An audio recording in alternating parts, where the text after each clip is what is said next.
राम राम टाबरो और किसान के हाल चाल आनंद मंगल और शानदार। आज आपको पेपर हो गयो गणित को। और कल आपा दिशान की बात करी कि थोड़ी देखो गणित में क्या होता है, थोड़ी संख्याएं बदल बदल के दी जाती, लगभग लगभग अपना पेपर लगभग मैच हुआ था, है ना। तो गणित में मैंने यही कहा था भाई इसमें प्रैक्टिस कर रहे हैं अपना, पेपर मिलता नहीं क्योंकि संख्याएं बदल देती किताबों से, है ना। लेकिन फिर भी अपना अच्छा खासा मिला था। देखो अब जो भी मिला है आज अपन उस पेपर को करते हैं सोल्व, और लास्ट में आप बताएंगे कि आपके कितने क्वेश्चन सही हुए हैं। देखो अब इसमें क्या है कि जैसे शुरुआत में क्या एबेसडे थे, ऑप्शन टाइप्स क्वेश्चन थे, जिसमें पहला प्रश्न बोल रहा हूं निम्नलिखित में से कौन सा विकल्प उचित गुणधर्म के अनुसार सही संबंधित है। तो उसमें देखो ये वाला पहले के अंदर आंसर कौन सा था दोस्तों, आपका a प्लस जीरो बराबर जीरो प्लस ए बराबर ए, है ना। और ये था योगात्मक तस्मक। आपको कल भी बताया था मैंने योगात्मक तत्स्मक, है ना। अब तत्स्मक का मतलब उसके जैसा ही प्राप्त हो जाए। योगात्मक तस्मक कौन होता है, जीरो होता है। जीरो योगात्मक तस्मक का मतलब योग, यानी किसी में जोड़ने पर वही संख्या प्राप्त हो जाए। अगर पांच में क्या जोड़ू, मैं जीरो जोड़ू तो पांच प्राप्त हो जाएगा, है ना। मतलब जोड़ने पर वही संख्या प्राप्त हो जाए। तो ऐसी कौन सी संख्या होती है, जीरो। तो ये आपका पहले का आंसर हो गया। दूसरे का जो आंसर था दोस्तों ये क्या था, समीकरण, एक समीकरण दे रखी है आपकी 2x माइनस 3 बराबर x प्लस 2। अब इसमें पूछ रहा है चर कितने हैं, चर पूछ रहा है चर। अब आप मुझे बताओ कि आपको मैंने कल ही बताया था चर कौन से होते हैं। चर ये जितने भी गणित के अक्षर होते हैं चर, है ना, इनकी मान बदलता रहता है। तो इसमें चर कौन सा दिख रहा है, केवल एक बात भी की थी अपन ने, एक चर यानी केवल x है, दो चर यानी x और y दो आगे, तीन चर यानी x y z तीन चर आगे। तो यहाँ चर की संख्या कितनी दोस्तों, एक। तो इसका आंसर क्या हो जाएगा, एक हो जाएगा, है ना, यानी एक चर है इसके अंदर। तीसरे की बात करते हैं दोस्तों, देखो इसमें दे रखा है कि वर्ग के विकर्ण, मान लो आपने बात की थी कल वर्ग, ये वर्ग है और इसके विकर्ण जो ये इस प्रकार से, और मैंने कहा था कि इसमें सभी गुण होते हैं सभी, है ना। तो इसमें क्या होते हैं जो विकर्ण की सबसे बड़ी बात क्या थी, विकर्ण किसी में बराबर थे उससे। अब इसमें आंसर क्या था कि विकर्ण संधिभाजित सभी कर रहे हैं, लेकिन ये लंब पर संधिभाजित कर रहे हैं। लंब पर संधिभाजित का मतलब जहां पर ये कट रहे हैं कितने डिग्री का कोण बना रहे हैं, 90 डिग्री का। तो इसमें आंसर आ जाएगा समकोण वाला। कौन सा आ जाएगा, समकोण वाला, ठीक है। और जितने भी सही होते जाए आप बताते जाए कि हाँ सर मेरा ये सही है, तो ये समकोण पर संधिभाजित करेगा, लंब पर संधिभाजित या समकोण पर संधिभाजित, है ना, यानी 90 डिग्री कोण बनाता हुआ। देखो अगला जो क्वेश्चन था चौथे नंबर का, कि एक पूर्ण वर्ग संख्या में कितने वर्गमूल होते हैं। मान लो कोई भी पूर्ण वर्ग संख्या है 16, अब इसके वर्गमूल क्या होंगे दोस्तों, चार भी हो सकते हैं और माइनस चार भी हो सकते हैं। किसी भी संख्या का ले लो आप, एक वर्ग संख्या 25, अब इसके जो वर्गमूल होंगे देखो, या तो 5 भी हो सकता है और माइनस 5 भी हो सकता है। सर माइनस कैसे होगा, बिल्कुल, अगर मैं 4 ले तो माइनस 4 गुणा माइनस 4 यही तो होता है, और 4 को 4 से गुणा करोगे तो क्या आता है 16, और माइनस माइनस का गुणनफल हमेशा कैसा आता है, प्लस आता है। तो एक प्लस का हो जाए धनात्मक हो जाएगा और एक ऋणात्मक हो जाएगा। तो इसके आंसर कितने आ जाएंगे, दो। तो कितने वर्ग, कितने इसमें वर्गमूल बनेंगे दोस्तों, दो, है ना। तो आगे देखिए, एक संख्या को स्वयं से ही 3 बार गुणा करना। मान लो एक संख्या है 5, अब इसको 3 बार गुणा करने का मतलब क्या प्राप्त हो रहा था दोस्तों, ये घन प्राप्त हो रहा था। क्या प्राप्त हो रहा था, घन। तो इसका आंसर हो जाएगा, क्या हो जाएगा, पूर्ण घन संख्या। तो आपके जो ऑप्शन में था वो क्या लिखा हुआ था, पूर्ण घन संख्या। मिलाते जाएंगे दोस्तों, लिखते जाएंगे कॉपी में कि आपके कितने सही हो रहे हैं नहीं हो रहे हैं। आगे देखो, भारत सरकार ने जीएसटी कब से लागू किया। आप कहोगे साहब ये जीएसटी कटी हुआ आता है। अरे भाई आपकी किताब के अंदर ना, जब किताब को शुरुआत में समझाया जाता है ना कि क्या क्या चीज है, उदाहरण वगैरह, वहां एक लाइन लिखी हुई, स्टार लाइन, 1 जुलाई 2017।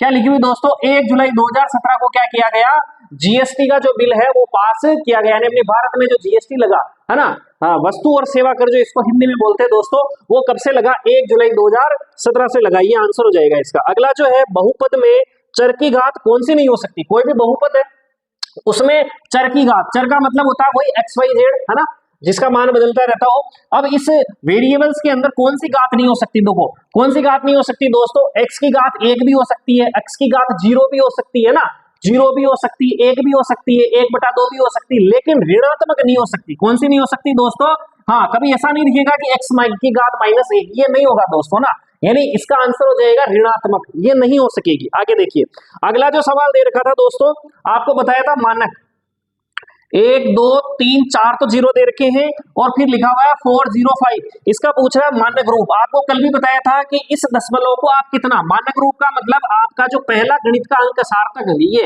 इसके बाद में आपको दशमलव लगाना है और 05 आगे लिख देना, ठीक। अब इसके बाद में इस दशमलव को बढ़ा के आप यहाँ पे लाए हो, तो कितने स्थान बढ़ा दिए, 1 2 3 4 5 बढ़ा दिए। तो यहाँ क्या लगा देंगे, 10 की घात -5 स्थान बढ़ाए तो -5 लगा दिए। इसका ये आंसर हो जाएगा दोस्तों। अब अगला सवाल जो था, अपना किताब जो शुरू की थी इसके अंदर ही आया था, देखो -13/17 गुणा 4/7 बराबर 4/7 गुणा -13/17 -13/17। अब देखो यहाँ क्या हो रहा है, देखो उत्तर दोनों का बराबर रहेगा, लेकिन क्या हुआ देखो, पहले ए पोजीशन पे ये था और बी पोजीशन पे ये।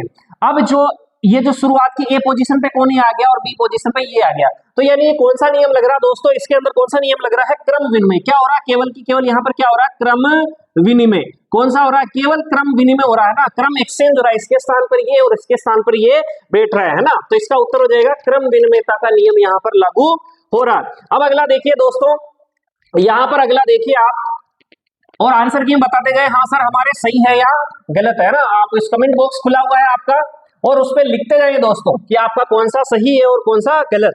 ठीक है, अगला देखो सवाल जो है 2x - 1 बराबर 14 - x, बड़ी मुश्किल से देखो अरेंज किए बहुत देर बैठ के, क्योंकि पेपर तो तुम्हारे क्या है कि वो चला जाता है ना, पेपर बाहर आता नहीं, तो टीचर्स वगैरह उससे बात कर पूरा के भाई कौन सा क्या क्या प्रश्न आते हैं, इस प्रकार से सोच के या कहीं से मिलकर अरेंज करके बच्चों से बात करके हमने एक पेपर अरेंज किया दोस्तों ना।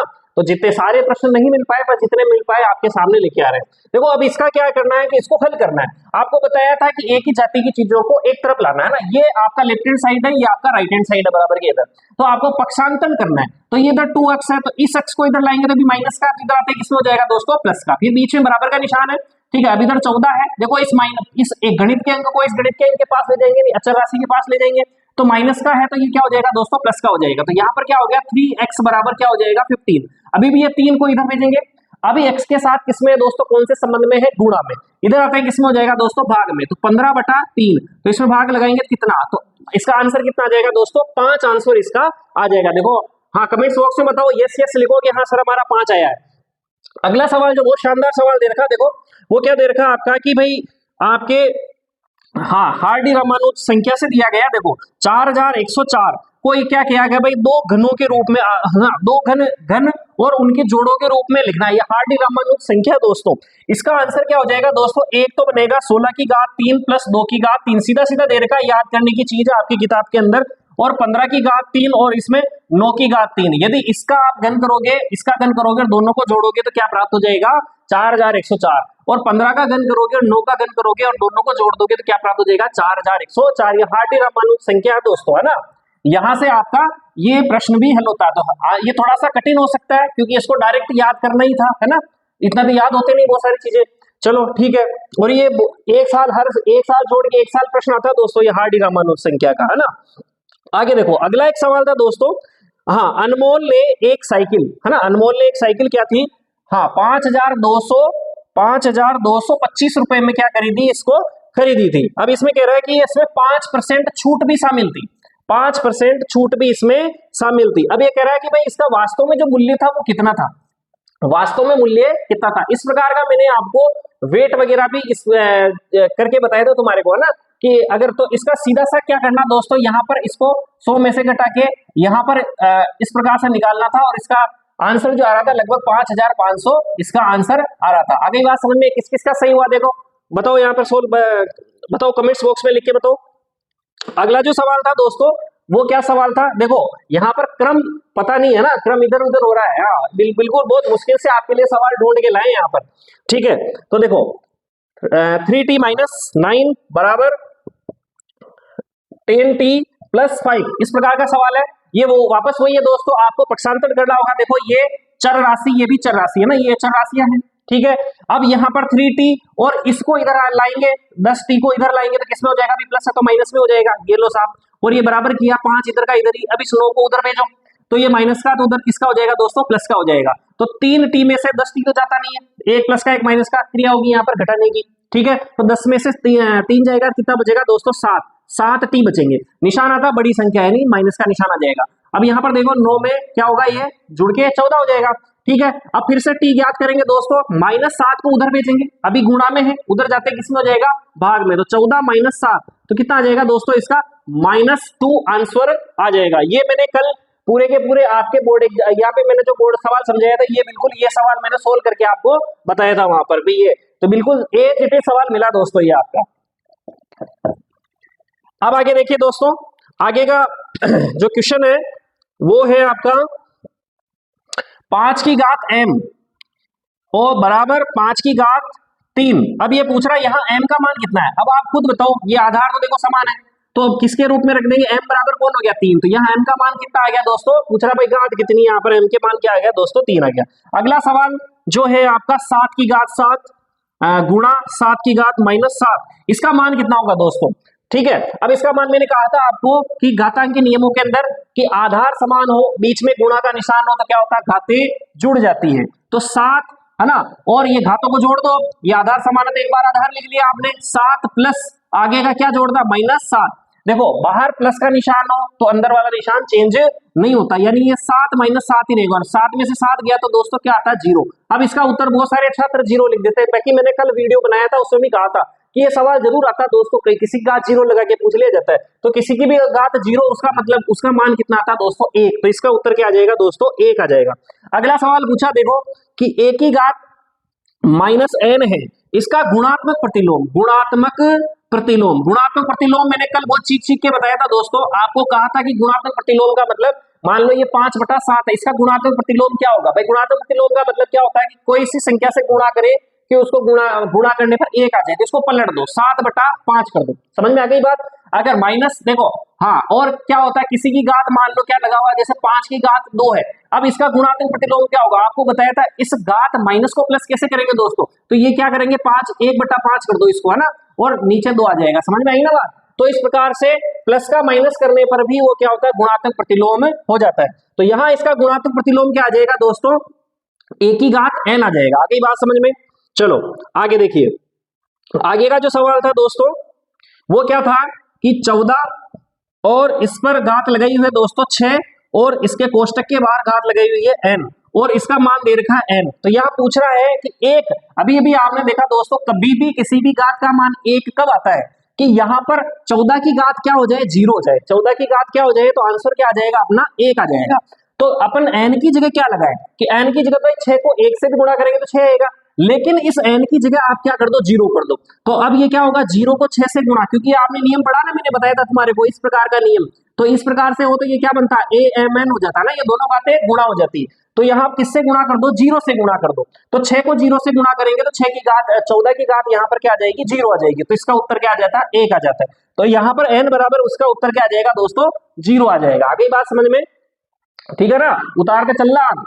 चलो आगे देखो, इसके अलावा जो आगे सवाल है आपका, हाँ सत्य देखो मैं बोल के बता रहा हूं कि सम चतुर्भुज का क्षेत्रफल, सम चतुर्भुज जिसमें विकर्ण होंगे दोस्तों, मैंने कल ही बताया था सूत्र रट के जाना, आपको 5-7 सूत्र बताए थे मैंने, वो रट के जाना, उस पर ही डिपेंडेंट सवाल आते हैं।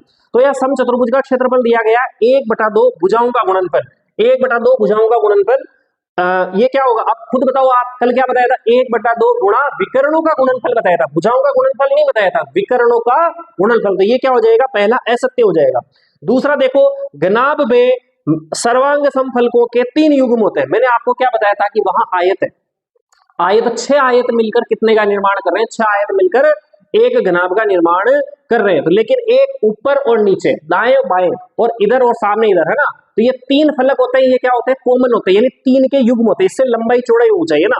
तो अब इसके 3 युग्म जो होंगे दोस्तों क्या होगा, मान लो मैं कहूं ये इस प्रकार से, आप ये घनाभ या घनाभ जो भी घनाभ नहीं बनाए तो चलो ये घनाभ है दोस्तों, इसमें क्या होगा दोस्तों ये वाली छत और ये वाली छत इसकी ये क्या होंगे समान होंगे, ये वाली इधर साइड वाली और ये वाली साइड वाली की क्या होगी समान होगी।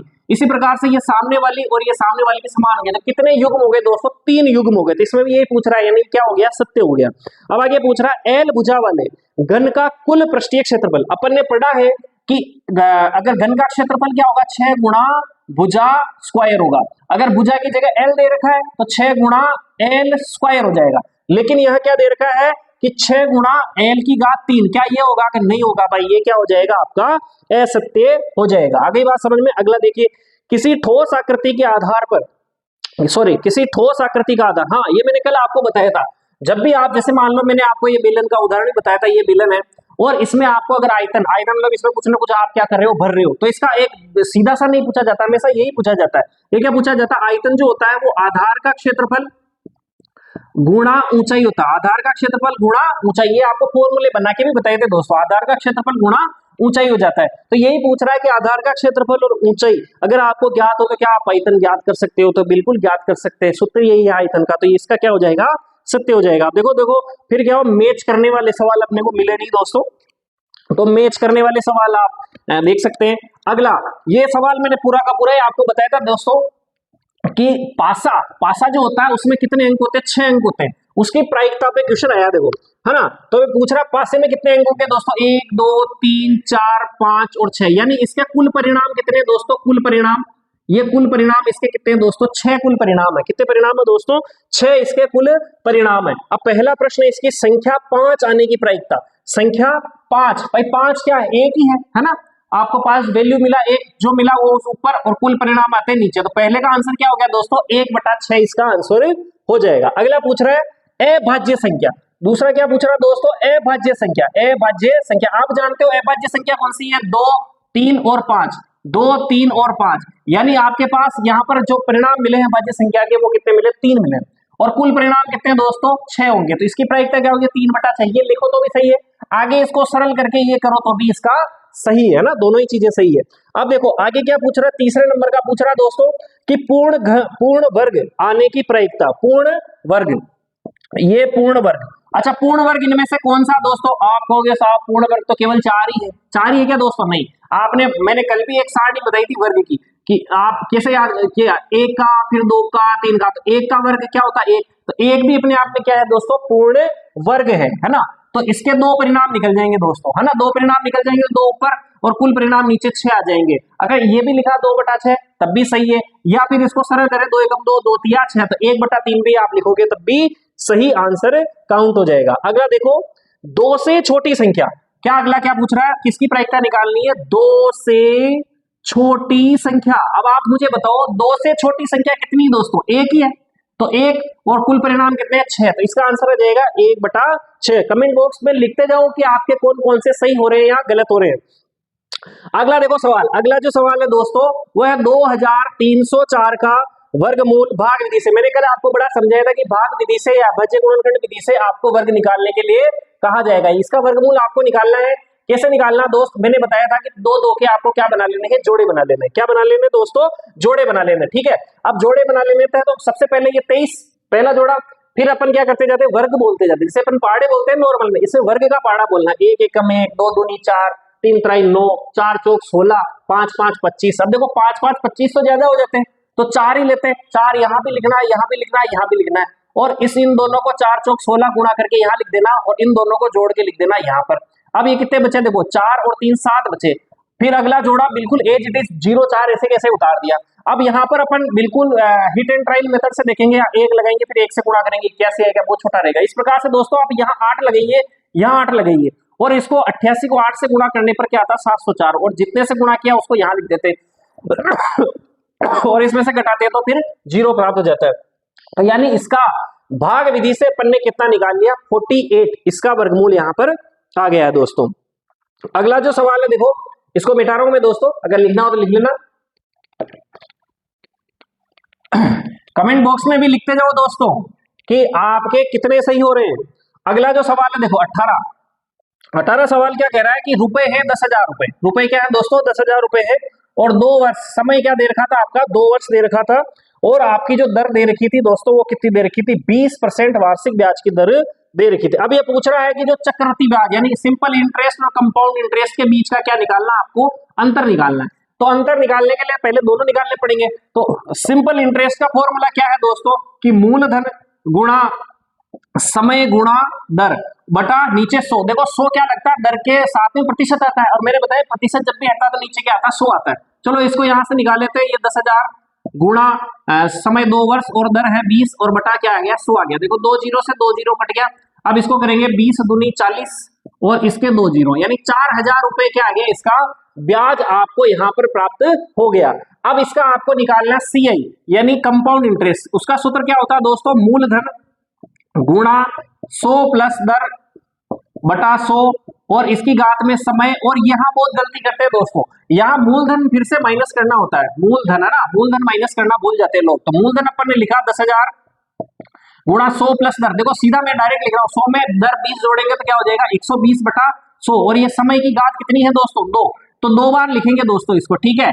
और माइनस क्या कर देंगे इसमें 10,000 माइनस कर देंगे। यहाँ से 2 जीरो से 2 जीरो, यहाँ से 2 जीरो से 2 जीरो। देखो 12 और 12 को गुणा करेंगे तो आते हैं 144 और 1 जीरो इसका 1 जीरो इसका, यानी 14,400। इसमें से अपन क्या करते हैं 10,000 बाकी निकालना है तो 4,400। अब देखो अंतर कितना, इसका 4,000 और इसका 4,400, कितना अधिक हुआ, अंतर कितना हो गया दोस्तों, यानी जो CI माइनस SI कितना हो गया, ये हो गया आपका 400 रुपए। तो किस किस का 400 रुपए आया, बहुत अच्छा सवाल आया है। देखो पूरी किताब के अंदर मुझे बहुत बढ़िया सवाल लगा है ना, तो ये बहुत बढ़िया सवाल है और जो अच्छा पढ़ के गया उसको ये सवाल आएगा। ठीक है, तो किसका आंसर आया देखो कमेंट बॉक्स में लगाओ कि सर मेरा सही है। 400 उत्तर किसका आया है। चलो आगे क्वेश्चन पे चलते हैं। आगे क्वेश्चन क्या है दोस्तों, एक दूध का जो टैंक है वो बेलन के आकार का है और जिसकी त्रिज्या, यानी यहाँ पर जो R है दोस्तों वो कितनी है 1.5 मीटर है। ठीक है, अब इसकी त्रिज्या कितनी 1.5 मीटर है। ऊंचाई कितनी है दोस्तों, इसकी ऊंचाई है 7 मीटर। क्या है दोस्तों 7 मीटर। और इसके भरे जाने वाले दूध की आपको लीटर में मात्रा निकालनी है। यहाँ पर उत्तर प्रश्न क्या पूछ रहा है, ये बड़ा खतरनाक चीज है दोस्तों, किसमें निकालनी है आपको, लीटर में इसकी निकालनी है। क्या निकालनी है, लीटर में निकालनी है। तो अब आपको सबसे पहले ये तो पता ही है बेलन, आपको ये बेलन है ना, बेलन, ये बेलन इस प्रकार का होता है, इसमें आपने पानी भरा, पानी अगर मान लो दूध भरा है, तो मैंने कल ही बताया था अगर दूध भरा है तो इसका मतलब इसको आपको क्या निकालना है, इसे भरने का, अंदर कुछ भी कर रहे हो उसका मतलब आपको क्या निकालना है, आयतन निकालना है। और आयतन का इसका सूत्र क्या होता है, पाई आर स्क्वायर एच, क्योंकि आधार का क्षेत्रफल, आधार में क्या है ये आपका वृत्त है, तो वृत्त का क्षेत्रफल ये, और ऊंचाई यानी एच लिख दिया आपने, है ना। तो यहां से आप सूत्र निकाल लीजिए 22/7, जो कि पाई का मान होता है आप सब जानते हो। आर का मान कितना दोस्तों 1.5 है ना, पाई आर स्क्वायर, यानी 2 बार गुणा करना, 1.5 गुणा 1.5। अब यहां से जो 7 है इसको ये करना। अब देखो 7 से 7 कैंसिल आउट हो जाते हैं। अगर अपन इन सबको गुणा करते हैं दोस्तों तो जल्दी से गुणा कर लेते हैं, 49.5 आपको मीटर क्यूब यहां पर आया है। अब इस मीटर क्यूब को आपको किसमें बदलना है, लीटर में बदलना है। किसमें बदलना है दोस्तों, लीटर में बदलना। तो आपको इसको सिंपली क्या कर देना, 1000 से मल्टीप्लाई कर देना है। तो यहां पर क्या आ जाएगा दोस्तों, देखो यहां पर 5 और ये लगभग ये लीटर है ना, तो 49,500 लीटर यहाँ पर आपका आंसर आ गया है। एक बार बताओ आंसर में, ये भी बहुत बढ़िया क्वेश्चन था। देखो बहुत अगला, ये आपका जो पेपर आया ना ये निर्धारित करेगा कि कौन बच्चा ज्यादा पढ़ रहा है और कौन बच्चा, हाँ तो इसमें सरल भी आए हैं और हार्ड भी प्रश्न आए। तो ये भी एक अच्छा प्रश्न है दोस्तों, यहाँ पे सब यहाँ पर आके चुकेंगे दोस्तों ना, लीटर वगैरह में। तो ठीक है, हमें दिया जाए, आगे बढ़ते हैं। अगला सवाल जो आपका दे रखा, देखो ये मैंने बिल्कुल समझाया था दोस्तों आपको कल, है ना, थोड़ा सा इसमें चेंजेज करके ये आपको इसके अंदर बता दिया गया है। तो यहाँ पर क्या था 125 और यहाँ अंदर 50 है ना। और एक सवाल जो था आपका काजू कतली बनाई थी, यानी समांतर चतुर्भुज बनाया था दोस्तों। और समांतर चतुर्भुज में यहाँ 110, यहाँ डी सी बी और ए, और यहाँ जो भी हो सकता है, यहाँ एक्स वाई जेड, यानी कुछ भी मान सकते हो आप, एक्स वाई जेड ऊपर क्रम व्रम, इतना याद नहीं है कि इतना क्रम व्रम ऊपर नीचे कुछ भी हो सकता है, आपको सिंपली समझना है कि क्या आपका सही है कि नहीं है। देखो दोस्तों आपको कहने का मतलब क्या है, ये एक लाइन है, मैंने कहा सीधी रेखा यानी सरल रेखीय रेखा पे बनने वाले कोणों का योग कितना होता है 180 डिग्री। तो ये 125 है, तो ये अंदर वाला कोण कितने का हो जाएगा आप खुद बताओ। तो 180 में से आप क्या घटा दो, 125 घटा दो, है ना, वहां लिख लेना रेखीय युग्म। अब रेखीय युग्म में कितना बचा दोस्तों 30, 50 है ना, 55, ये कितने डिग्री का आ गया 55। अब आप जानते हो कि एक 50 दे रखा है आपका, एक आपका 55 दे रखा है, यहाँ पर कुछ कोण का मान दे रखा था, ये पूछना था, तो इसको मान लो, मान लो, तो अपन वहां लिखेंगे त्रिभुज के तीनों कोणों का योग कितना होता है दोस्तों 180, और तीनों कोण लिख दो 55 प्लस 50, और तीसरा क्या है x, और तीनों को मिला के क्या होना चाहिए 180, दोनों को जोड़ेंगे तो क्या आएगा 105 प्लस x बराबर 180। अब पक्षांतरण करेंगे x इधर ही रह जाएगा 180 और 105 उधर जाएंगे तो माइनस के हो जाएंगे दोस्तों, है ना। तो कितना बचा दोस्तों ये 75, है ना। तो x बराबर कितना आंसर आ गया इसका 75 डिग्री। किस किस का आंसर आया देखो बताओ, बढ़िया क्वेश्चन है। अब देखो अगला जो काजू कतली वाला सवाल है, ये क्या कह रहा है, सेम यही है कि आसन कोण जो होता है, ये आसन कोण, ये आसन कोण क्या होंगे दोस्तों, आसन जो कोण होते हैं वो भी कितने होते हैं 180 डिग्री। तो ये 170 है, तो ये कितना हो जाएगा, ये 110 है, तो ये कितना हो जाएगा 70 डिग्री।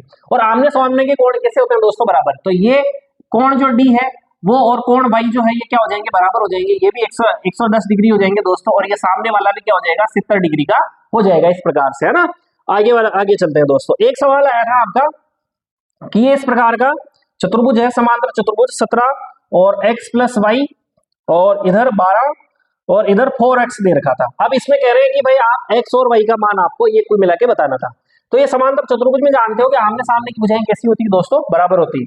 यानी मैं कहूं अब देखो इसमें x और y, तो अपने को दो वैल्यू पता नहीं है, x y बराबर 17 करेंगे, सबसे पहले इसको कर लेते हैं, यानी 4x इधर दे भाई, जितना ये होगा उतना ही है, यानी ये भी 12 ये भी 12, लेकिन ये 4x के रूप में, तो इसको दोनों को बराबर कर लेते हैं। हाँ साहब बिल्कुल, अब ये 4 उधर चला जाएगा, तो 12 में कितने का भाग दे देंगे, 4 का, तो 4 3 12, यानी x का मान अपने पास कितना प्राप्त हो गया, 3। अब अपने को पता है कि x प्लस वाई बराबर ये सामने वाली भुजा बराबर है, तो ये 17 कर दिया दोस्तों। अब x का मान अभी आपने निकाल लिया, ये 3 प्लस वाई बराबर क्या हो गया, 17। अब इस 3 को उधर भेज दो आप, तो y रह जाएगा इधर, ये 17 और ये उधर भेजोगे तो माइनस का हो जाएगा, तो कितना हो गया, 14। तो एक क्या मान आ गया इसका, 14 मान। तो ये आंसर किसका है दोस्तों, बताओ इसको। फिर आगे की ओर चलते हैं दोस्तों। पेपर बहुत शानदार आया था भाई, अच्छा सवाल, अच्छा था, ज्यादा कठिन भी नहीं कह सकते। चलो आगे देखो, आगे जो आपके थे सर्व समीकरण पर आधारित क्या थे, यहाँ पर गुणनखंड थे, वाई स्क्वायर माइनस 16, ये इस प्रकार का सवाल था। एक सवाल था आपका P square plus 6p plus 8। अब इधर देखिए दोस्तों, इसमें क्या करना था, आपको पता है कि एक सर्व समीकरण आपने देखी, a की घात 2 माइनस b की घात 2, जिसका मतलब क्या होता है a प्लस b और a माइनस b। सेम यहाँ पर भी देखो, दोनों का वर्गमूल निकल रहा है, तो यहाँ से इसका वर्गमूल क्या लिखे, 3x और y, और इस पर घात लगा देंगे, और माइनस ये 4 की स्क्वायर, बिल्कुल एज इट इज इसके बराबर कर देंगे। तो अब ये इसके बराबर आ गया दोस्तों, इस दिशा बनाना, a प्लस b, ये a हो गया और ये क्या हो गया, b हो गया।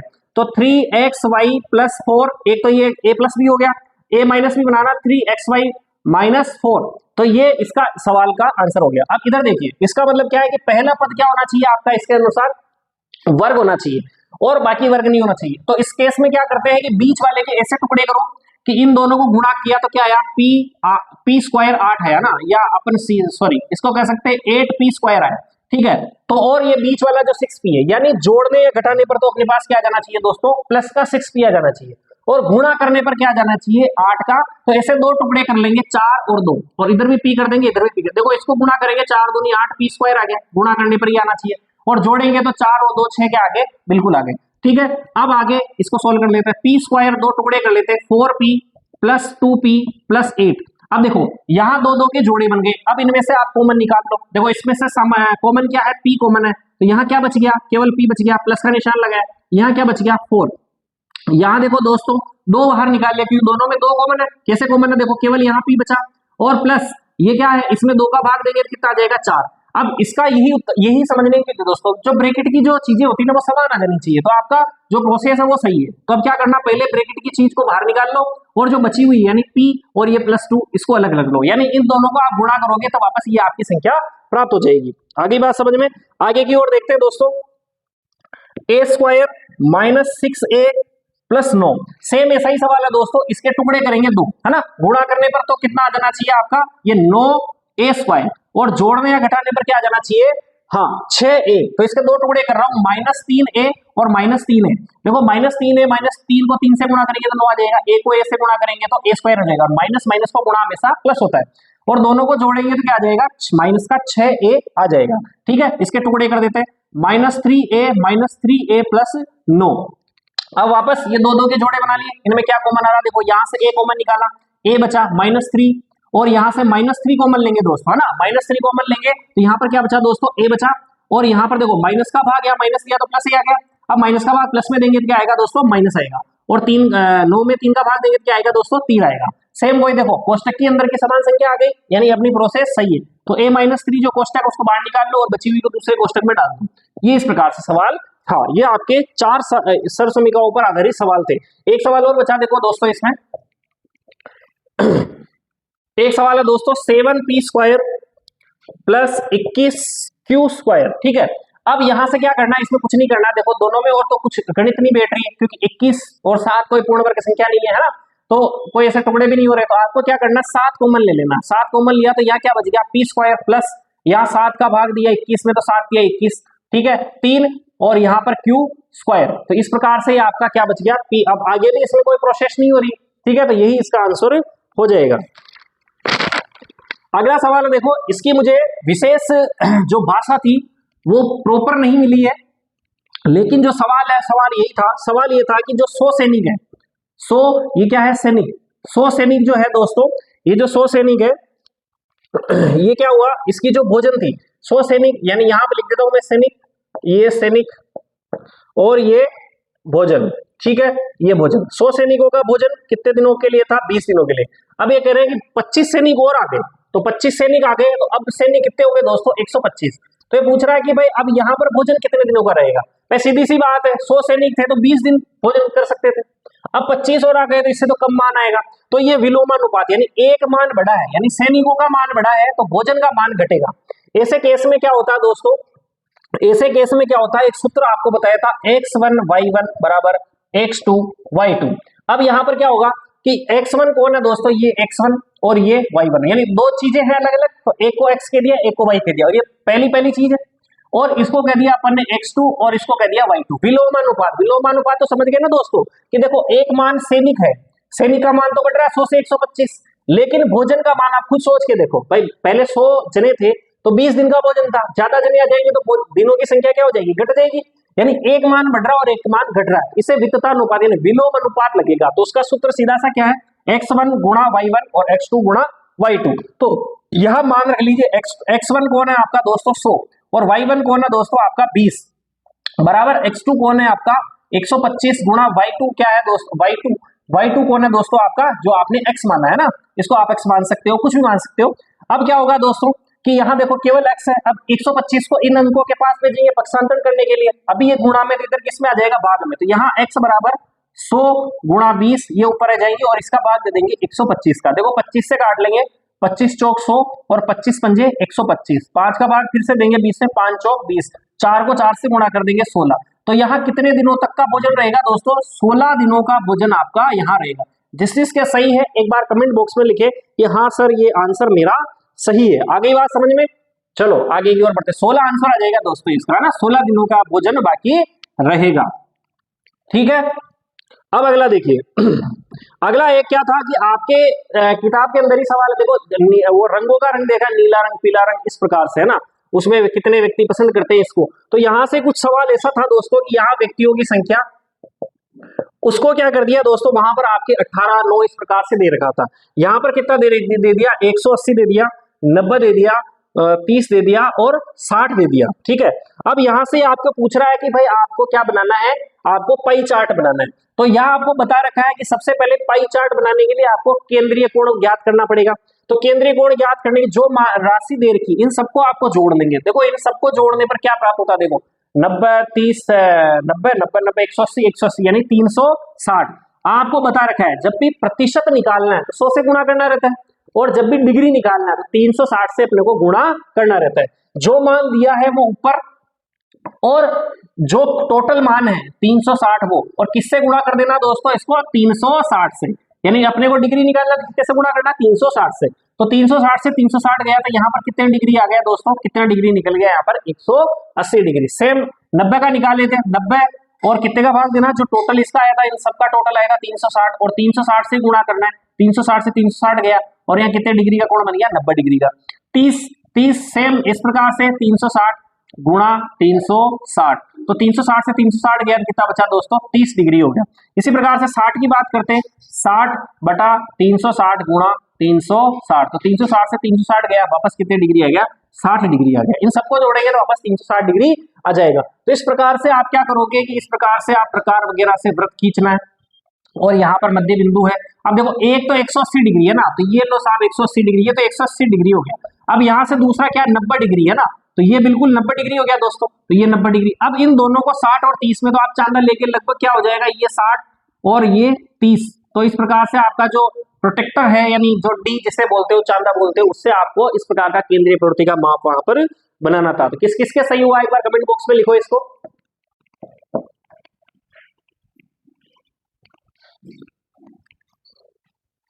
अब अगला सवाल जो था दोस्तों वो ग्राफ का था ना, 8 नंबर का सवाल ग्राफ का आया था, लगभग शायद 8 नंबर का ही था।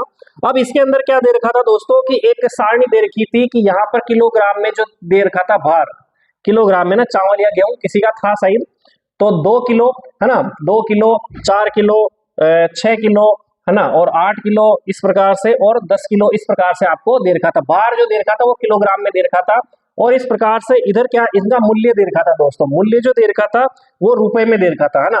तो 2 किलो का जो मूल्य था वो था 90 रुपए, और 4 किलो का जो मूल्य था वो 180 रुपए था, और 6 किलो का मूल्य 270 और 360 और इसका था 450, यानी कुल मिला के 90 का पाड़ा बोल रहा है ना।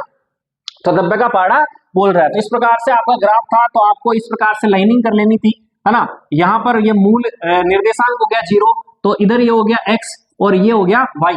अब यहाँ पर क्या करना था आपको, एक डिब्बा छोड़ गया तो एक डिब्बा छोड़ गया, दो डिब्बा छोड़ गया, जो भी आप मानो। तो यानी आप मान लो क्या कर लो कि दो दो के यहाँ पे 2 का अंतर आ रहा है, तो 2 2 डिब्बे छोड़ के लिख लो, ठीक है। तो यहाँ पर पैमाना भी आप लिख दोगे, तो यहाँ 2 4 6 8 और 10 आ जाएगा, और इधर की तरफ आ गया आपका 90 180 और इस प्रकार से 270 और 360 और 450। अब आपको इनको मिला लेना, इसको और इसको, इस प्रकार से सीधी लाइन आएगी दोस्तों। ये आपकी क्या प्राप्त हुई थी, बिल्कुल सीधी लाइन प्राप्त हुई थी।